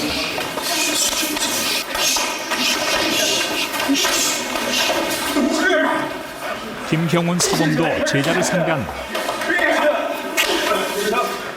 그런데 계속 맞고 있던 사범 대신 때리던 제자가 쓰러진다. 대단한 맷집이다.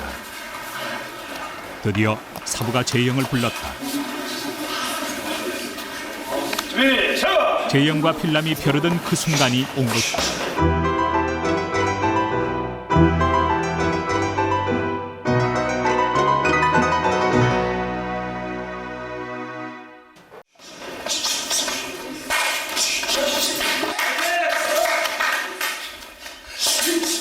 재영과 사범의 대련은 쇠와 쇠를 부딪히는 것 같은 강한 힘의 충돌이 느껴졌다.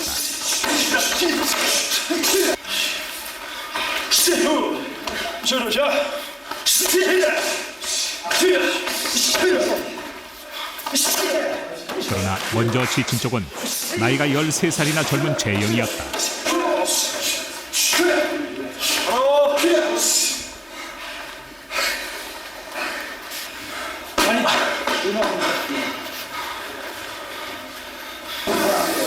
아니, 제가 제 입으로 극진공사를 하는 사람이라고 말하기 부끄럽다는 그런 생각이 들 정도로 많이 배운 것 같습니다. 그래요?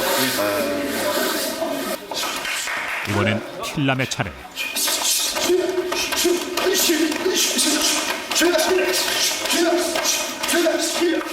한치의 양보도 없이 주저없이 치고 받는다.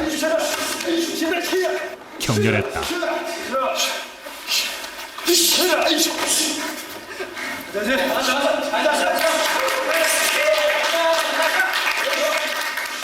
일 년이 넘도록 운동을 쉬며 방황했던 필람은 이번 대련이 자신의 가능성을 점치는 기회였다.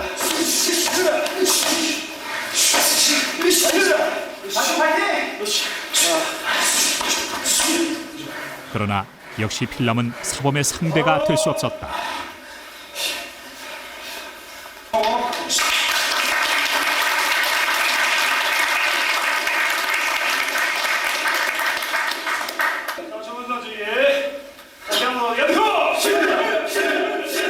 그 자리에 주저앉고 싶을 만큼 기진맥진이다. 그러나 재영과 필람은 죽을 힘을 다해 팔을 뻗는다.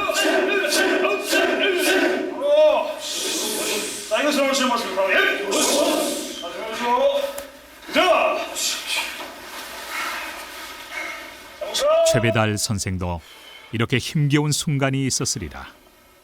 강자가 되기란 이토록 힘겨운 것인가.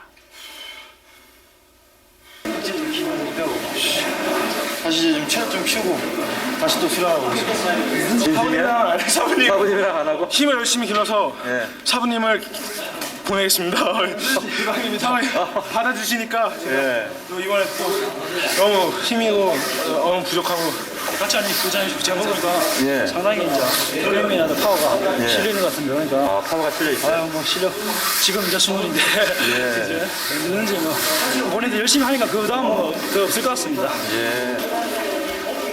청소 시간. 재영은 거울을 닦았다. 비록 사범과의 대련에서 만족할 만한 결과를 얻지 못했지만 재영은 다음번을 기약한다.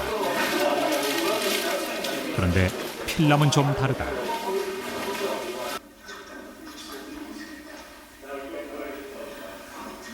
완전히 지쳐버린 듯했다. 그 잠시 공백기를 메우는 일은 생각보다 훨씬 어려웠다. 그때 김경훈 사범이 샌드백을 치기 시작했다.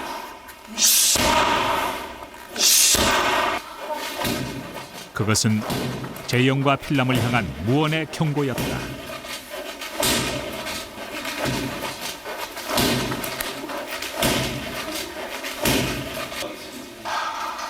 재영이 따라 해보겠다고 나섰다.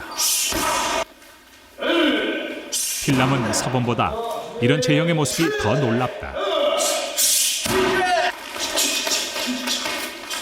잠시 후 재영은 사범과 다시 마주섰다.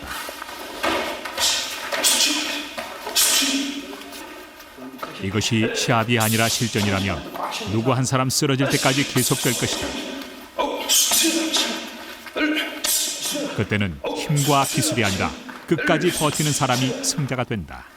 수련에 꼭 공격이 왜 자기 단련도 부분이 필요하다고 생각하거든요. 그러니까 때린다 맞는다는 개념을 떠나가지고 하나의 수련 중에 한 일부분으로 생각하면 좋은 이야기가 될 것 같네요. 필람은 아예 눈을 감아버렸다. 저 깊은 좌절을 어떻게 해야 할까?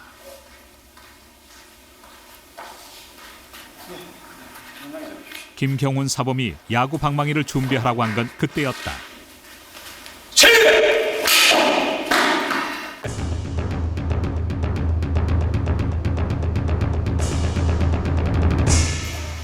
발등으로 한 번 찼을 뿐인데 야구 방망이가 두 동강이 났다.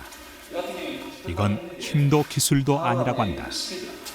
발끝부터 해가지고 다 단련시켜야 되니까 지금도 좋은 찬 게 이쪽으로. 몸의 작은 근육까지도 단련해야 가능한 일이다. 이번엔 대형 얼음 4개를 가져왔다.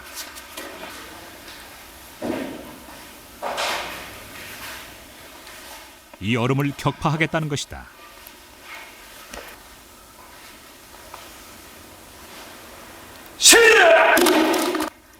이번엔 손이었다.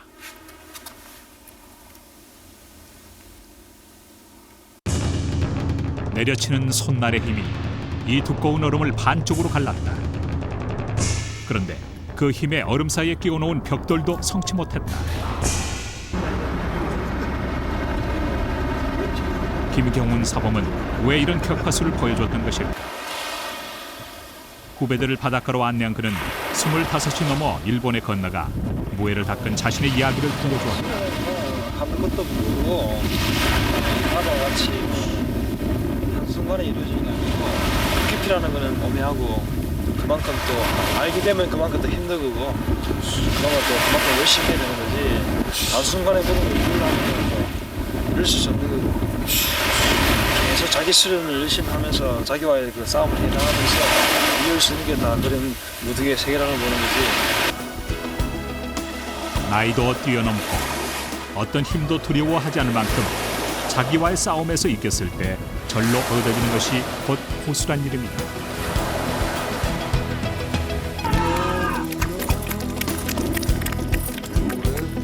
가도 끝이 없어 보이는 길. 재영의 고된 훈련이 다시 시작됐다.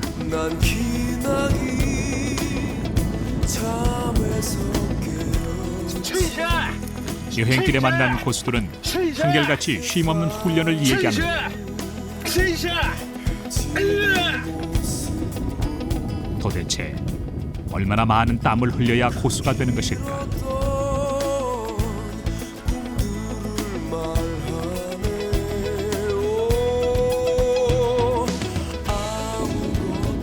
나에게는 무엇이 부족한 것일까?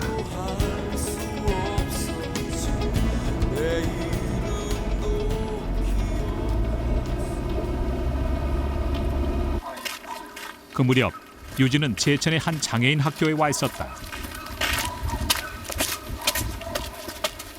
이곳에서 장애인 친구들을 이렇게 가르치는 태권도를 가르치는 친구가 있어요. 예. 그래서 그 친구를 한번 보고 싶어서 왔습니다. 네.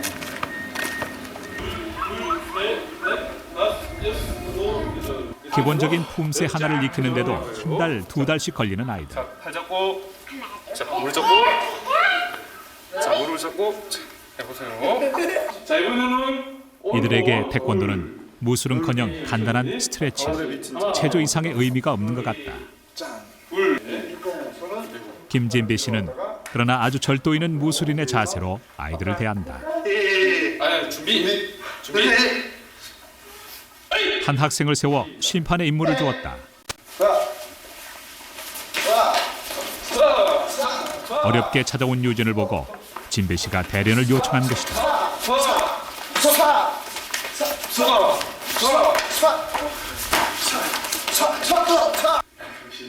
겨루기가 뭔지, 기본 품새가 어떻게 쓰이는 것인지 보여주고 싶은데 대련 상대가 없어 늘 아쉬웠었다.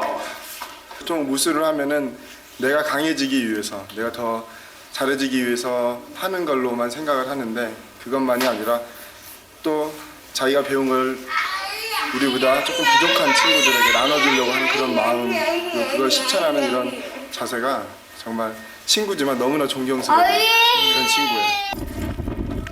유진이가 제천에 내려왔다는 소식을 듣고 학교에 들른 박승동 씨는 아이들의 태권도 도복을 한아름 가져왔다. 아이들이 도복 없이 운동하는 게 안쓰러우니까 열심히 하고 그리고 또 진배도 받고 수고하는데 태권도에 평생을 바친 그는 도복이 수련생들에게 얼마나 큰 영향을 주는지 잘 알고 있다. 주먹으로 쳐봐. 주먹. 그렇지. 잘했어. 세게. 어이, 잘했어. 어때, 멋있지?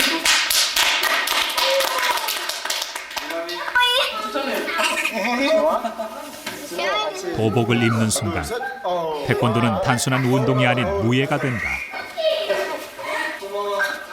신체의 한계를 뛰어넘어 몸과 마음을 단련시키겠다는 약속의 징표인 것이다.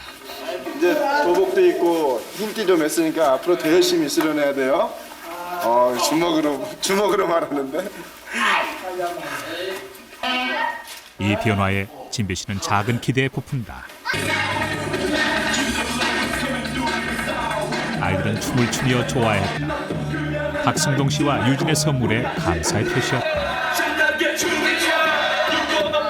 이 아이들의 태권도 교사가 되면서 진배 씨는 고수가 되겠다는 꿈을 잡았다. 그러나 어쩌면 진배 씨는 남다른 고수의 길을 걷고 있는지도 모른다.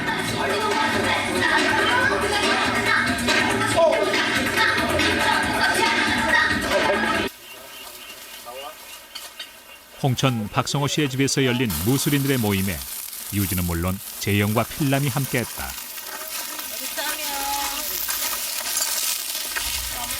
이 더덕은 어디서 난 건가요? 산에서 펴온 거죠. 아, 박 선생님 직접 펴신 거예요? 네. 박성호 씨는 이들을 위해 조촐한 파티를 마련했다. 저녁을 먹고 나자 박성호 씨가 대나무를 하나 찾아든다. 먼 곳까지 찾아온 재영과 필남을 위해 격파 시범을 보이려는 것이다.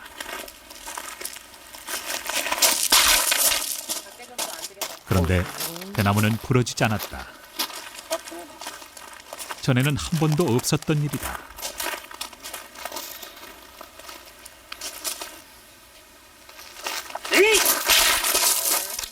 두 번째 시도 역시 실패였다. 오늘은 하지 말라는 모양인데.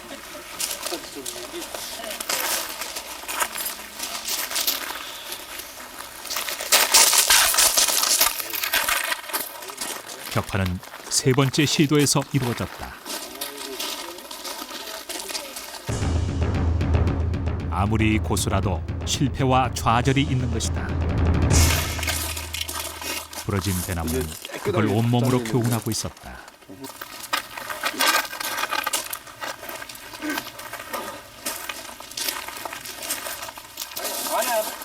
박성호 씨는 다시 한번 격파를 준비했다. 이번엔 재영과 필남이 나서서 준비를 도왔다.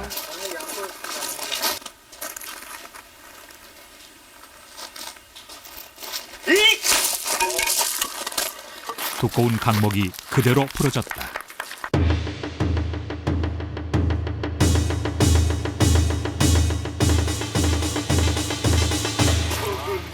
이런 격파를 해본 적이 없는 젊은이들은 놀라지 않을 수 없었다.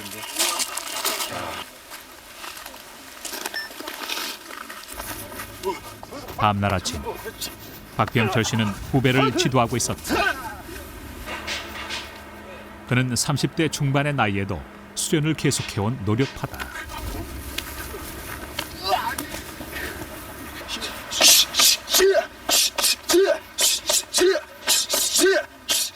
재영과 필남은 그동안 훈련한 것을 보여줬다. 정권 보니까 운동 무섭지 않아. 시키면 되죠. 뭐 어렵게 하지 말고 편안하게 견주기도 돼야지. 어렵게 인사를 딱 하고. 박병철 씨의 기술을 본 재영은 그와 겨뤄보고 싶었다. 네, 한번 배우겠습니다. 예. 견주기 시작. 택경과 극진가라데 각자 익힌 대로 기량을 겨루기로 했다.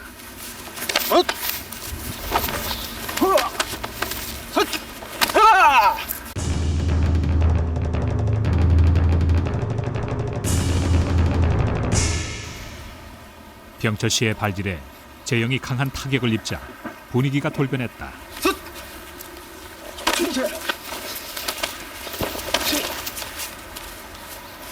쉬었다 합시다. 격해지는 것 같아서. 예. 감정이 개입된 대련은 하지 않겠다는 뜻이다. 박치기도 네, 상당히 몸이 되게 날렵하실 것 같고요. 예. 집중을 상당히 해야겠어요. 이번엔 신람이 병철 씨에게 대련을 요청했다.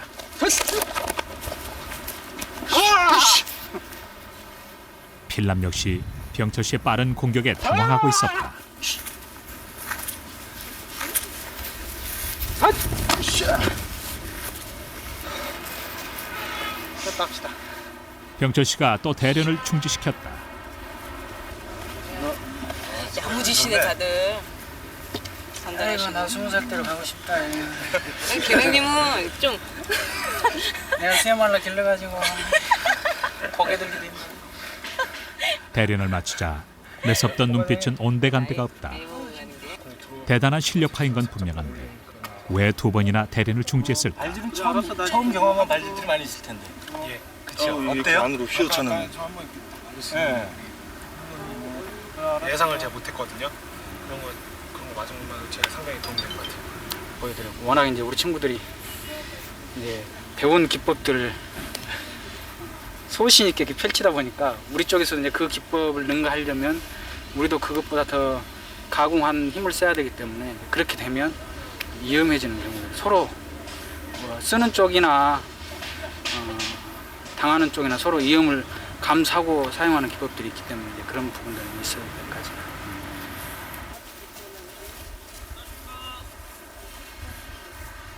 모임이 거의 끝나갈 무렵 박승동 씨가 찾아왔다.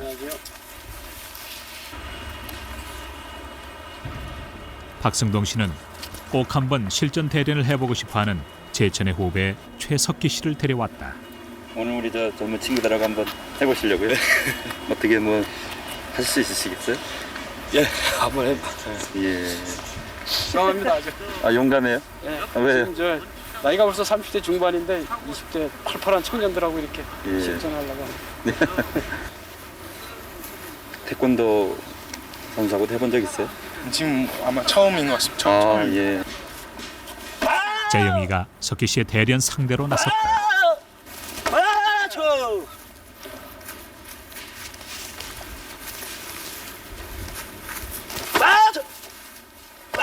석기 씨의 발차기는 재영이 미처 대비할 수 없을 정도로 빨랐다. 잡기도 있어? 아니 없네요. 잡으셔갖고. 재영이 공격을 피하는 상황이다.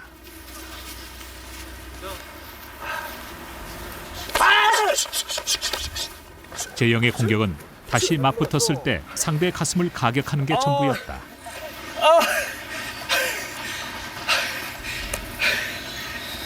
좀 부딪혀보니까 어때요? 앞뒤 이렇게 전환이 있으시니까 예. 거리 재기가 예. 이날 대련은 두 사람이 모두 지칠 때까지 계속됐다.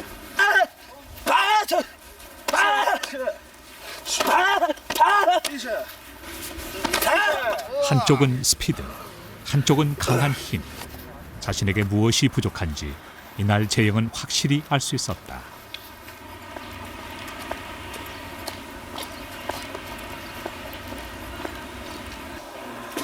제가 무술 철학에 대해서 공부를 하는데 지금 만나려고 하는 분의 논문과 글들을 이렇게 도움이 많이 됐어요. 제가 지금 알고 있는 이런 지식들이나 이런 것들은 그분에 비하면 정말 아무것도 아닐 정도로 대단히 훌륭한 분이세요. 유진이 찾아간 곳은 한 대학의 체육관. 군데군데 외국인들이 보인다. 스티븐 캐페너. 미국 태권도 국가대표였던 그는 13년 전 한국에 와 동양 무술로 박사 학위까지 받은 사람이다. 우연히 누구 만났다가 그런 태권도에 대한 관심이 있어가지고 불러가는 초대를 해가지고 와서 우리 적성에 맞으면은 계속 있게 되고 그런 식으로 하여튼 물 흐르듯이 이렇게 물 흐르듯이. 예.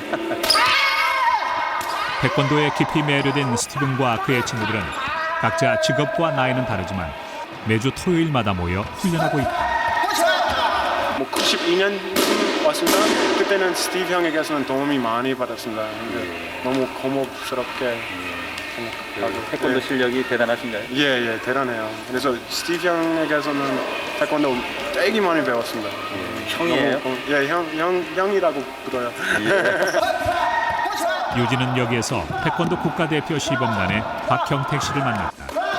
그의 발차기 기술은 국내 최고 수준이다.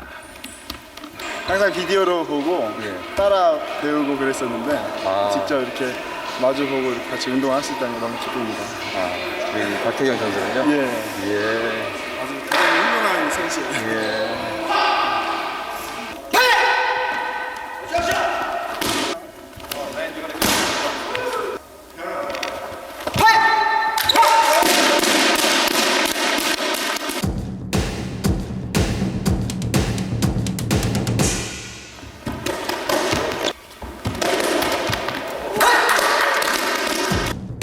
사실 뭔가 배우길 원한다면 곽형택 씨는 여기 있을 이유가 없다.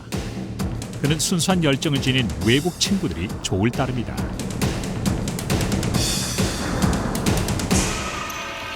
한쪽에서 대련을 하던 한 외국인이 쓰러졌다. 부상이다.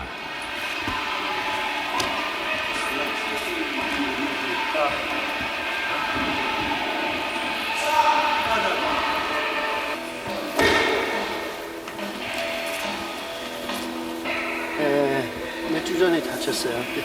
무릎인데.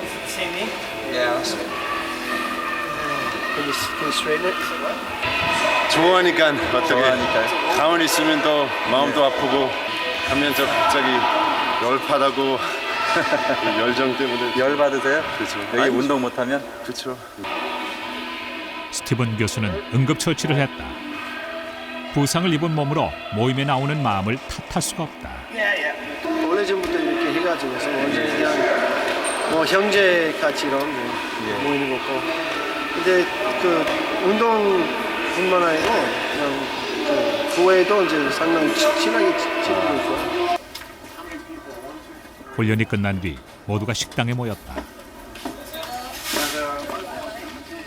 동양 무술을 이론적으로 정리한 스티븐을 만나기 위해 재영과 필람도 달려왔다. 태권도를 하는 친구는 아니어도 외국인들은 재영과 필람을 따뜻하게 반겼다. 강자를 만나서가 아니라 친구를 만나 즐겁다. 기술 완벽하게 하려면은 정신적인 자원을 무시할 수 없는 그거는 포함되어 있어야 돼요. 정신력이 계속 같이 동시에 발달되지 않으면은 완벽한 기술이 없어요. 스티븐 캐페너 교수는 힘을 기르기 위한 신체 단련을 경계했다. 아직까지 뭐 운동하고 겨루기 하는 것도 저희 군무제 연구하는 거죠. 연구하는 과정이죠. 몸을 통해서. 지금 지금도 훈련하시는 거예요? 고수를 찾아 나선 지 한 달여. 재영은 오랜만에 체육관에 나와 후배들을 지도했다.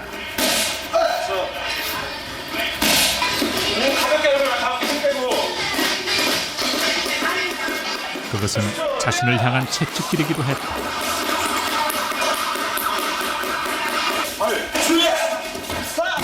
이날 재영은 후배들에게 서로 대련을 해보라고 권했다. 대련을 해보지 않으면 자신의 부족함을 알 수 없다. 시합을 해본 사람이 아니고선 자기밖에 모르거든요. 그 겨루기라는 거는 제가 느낀 바에는 상대랑 같이 하는 건데 자기밖에 몰라요. 안 해본 사람은. 시합을 안 해본 사람은요? 예, 나밖에 모르는 거죠. 저 상대가 지금 어떻게 한다는 건 모르고 내가 어떻게만 해야겠다 이것도 거기서. 대련이 끝난 뒤 후배들은 지독한 체력 훈련을 받아야 했다. 그것은 재영 자신에게도 주는 기합이기도 했다. 유진이 다시 홍천에 내려온 것은 6월 초. 안녕하세요. 오랜만에. 예. 그동안 연습 많이 했어? 예, 연습을 많이 했습니다. 많이 늘었어? 그거야 보셔야 알죠. 그럼 내가 오늘 한수 받아줘야 되겠네. 해보자고. 유진이 대련을 요청한 것은 바로 비각술 때문이다.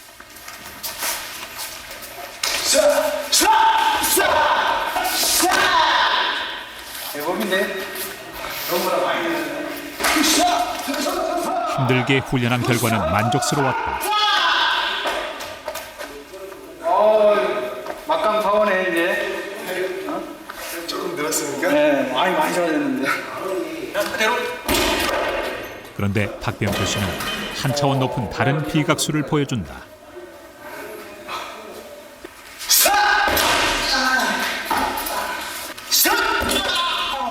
이건 유진에게 주는 한 단계 높은 새로운 과제다.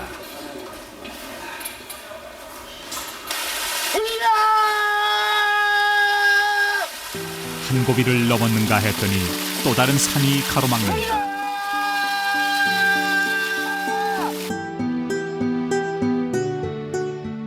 강해지기 위해 고된 훈련을 버텨왔는데 경지에 오른 고수들은 그 정도는 아무것도 아니라고 한다.